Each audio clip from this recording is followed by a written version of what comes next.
Hello, friends. I'm Brian, and this is Gizmo Board Games.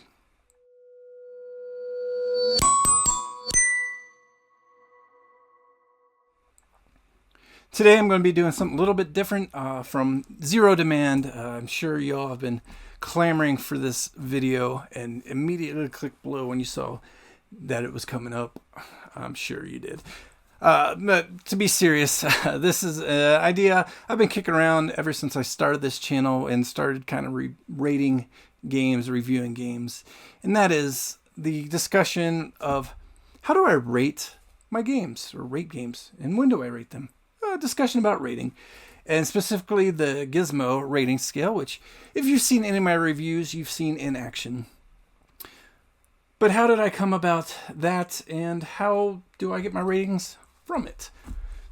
So, I guess without further ado, let's start this discussion. Starting off with, I really am an Excel junkie. Ever since Excel has been invented, basically, I've been keeping sports gaming stats on it, all kinds of weird things. I like twiddling with numbers, I guess you could say. And Excel gives me the place to do it.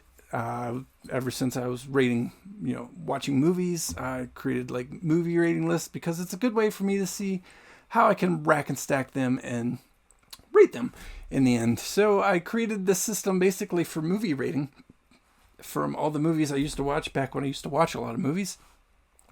And I've developed from there for the board game rating scale.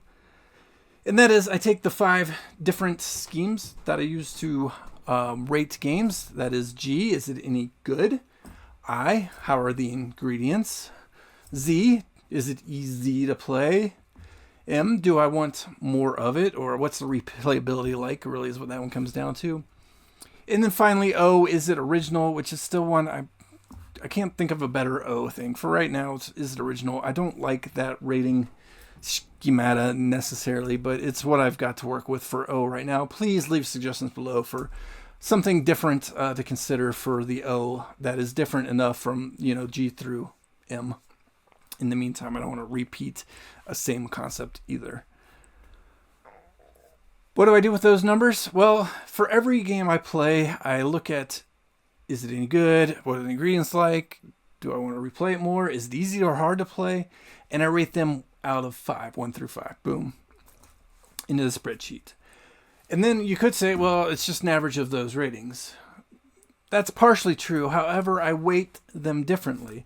So for me, if I want a game to be higher up on my overall rankings, my enjoyability, how much I think the game is good, I really heavily weigh, is it any good, way more than the other ratings. So I don't remember the exact math, but basically let's call it like 2.5 to 1 could be the math. I'm not going to look it up. I'm not going to worry about it. It's not a big deal.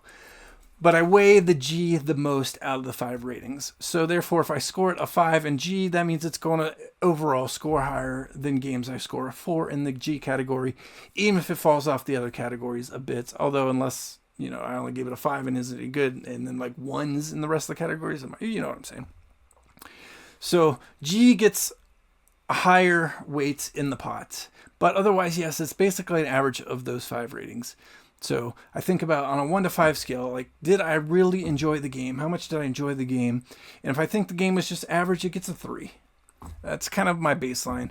Like, if I think it's an average game, I give it a 3, and is it any good? If I really enjoyed the game and immediately wanted to pull it back out, it's getting a 5. And I give half ratings too. So basically, between 1 and 5 at every half rating is kind of where I draw the line. I'm not getting super nitpicky with the ratings, but it could be a 4.5, instead of a 4 in that scheme. Ingredients, I weigh a lot less, maybe it's a 0.8 to 1. Ingredients, I just look at how's the quality of the ingredients, how's the art. I hate doing ingredients sometimes if I get deluxe editions. I have the Deluxe Castles of Burgundy edition, and so those have got some great ingredients compared to the regular Castles of Burgundy editions. But that is what it is. I try to take that into consideration a little bit, but sometimes, I'm going to be biased and rate the ingredients good if I've got the deluxe components, such as the deluxe tiles, and I'm pointing on the wrong shoulder, but Wonderland's War right behind me. I also have great components for that one too. But also I consider the art, the card stock, things like that. The box even, is it a super flimsy box that's going to fall apart? I take that all in consideration. Again, 1 out of 5 for ingredients, but I don't have them matter as much as is the game any good. It's just something else to throw into the mix of a final rating for the overall package. For more of it, replayability. This kind of goes along hand in hand a bit with, is it any good? But this is where I think about, is there variable setup? I might really enjoy a game that has no variable setup. So more of it might get a lower rating in that game. Whereas there might be a game I didn't enjoy that much, but like I could see it playing out a bunch of different ways because there's a bunch of different ways to set up, a bunch of different components, a bunch of different player powers, whatever it is. Even if I didn't enjoy the game, you know, that game could score pretty highly in the more of it just because there's a bunch in there to explore. So in my rating scheme, more of it also rates a lot higher. I think it's the second highest rating after is it any good? Is there a bunch of it in the box? Is the next heavily weighted aspect. I always skip easy. For Z, is it easy to play? This is, again, another one. Z needed to be something. For Gizmo, is it easy to play? If a game's super easy to play, I can sit down, teach it to anybody, and we're rolling in 5 minutes, 10 minutes. It gets a 5. If it's super complex, hard to explain, I'm looking at you literally over my shoulder here, Lacerda, that I'm scared to even pull it out with a group of people, it's going to get like a 1 rating. That doesn't mean the game's bad. In fact, this one weighs probably less of all of them. You know, in the end, whether a game's easy or hard to play doesn't factor in a whole lot into my overall rating scheme, but it does play a part because, again, if I feel like I can't even get it to the table with people and I'm only playing it solo, that's going to take a hit on the game. So I do need it to factor in there as well. It's just not factoring as heavily. And then finally, originality. Did I feel the game was different than other games? That's basically what this one boils down to, whether it's theme, gameplay, whatever. And again, 1 through 5. And again, this one's, I think, the second lowest factor. All those get added up with their, you know, different mathematical, or I guess multiple factor into it. And then it spits out a number. And then I divide that number by, I don't even remember what number. But to get it in between a 1 and a 5, basically, or a little over 5. It is weighted a little heavier, so games can get 10s, because otherwise the game would literally have to be 5s across the board to be a 10.